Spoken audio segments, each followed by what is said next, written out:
In the last module, we saw how to add a state variable to the simulation model.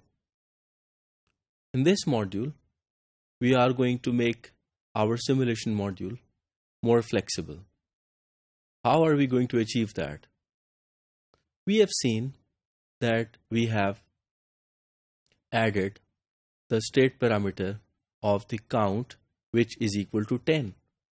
But what if we want to make it more flexible and we want that the user is able to give it a value when user defines a network or assigns a configuration parameter to it?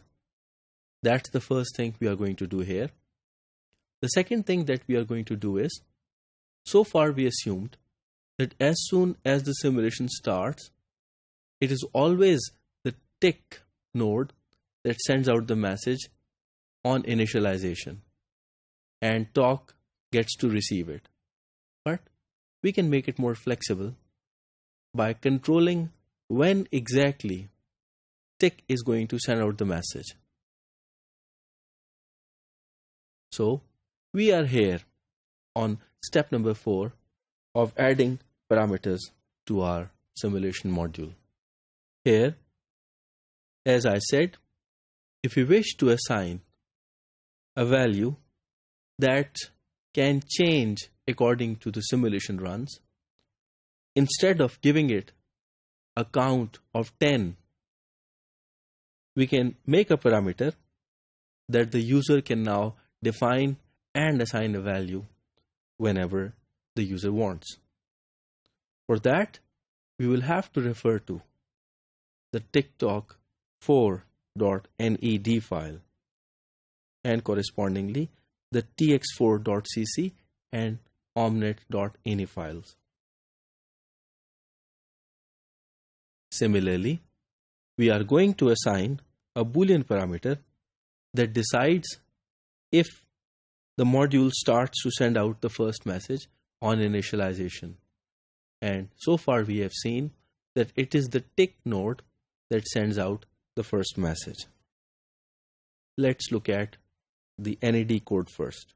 Here we define a simple module that extends txc4.c++ file. Here the introduction of an integer parameter called limit, which is given a default value here, determines how many messages shall be exchanged between tick and talk.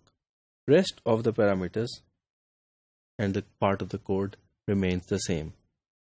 Here, in this code snippet, we see that ticktalk4 is defined as a network. Here, the node tick is actually controlled for its transmission through a parameter which is called send message on initialization. And here it is made equal to true. So it means when the code would be parsed, true value would be assigned to the send message on initialization, and the behavior of the simulation program is going to change correspondingly. Likewise, we say that here in the case of talk node, the send message on initialization is declared false. Now, if we go to the txc4.cc file, where we define the two methods, the initialize and the handle message method, we see that here the counter variable that was given the value of 10 in the last module when we saw txc3.cc, here the counter is given the value or the parameter value of the variable limit. That goes for initializing the value of the parameter counter. But if we look at the Boolean parameter here shown in the lower part of the snippet, that if the parameter value send message on initialization is true, then the same procedure follows. That is, sending initialization message is displayed on the screen, and then a message is created by this message function, and this C message is actually the class library that creates a new message called TikTok. Now, what value to assign to the limit parameter depends on either it is hard-coded in the NED file, or it can even be assigned at runtime. Remember, we talked about giving or instantiating a certain behavior to Omnet++ simulations at runtime. This is what we do here.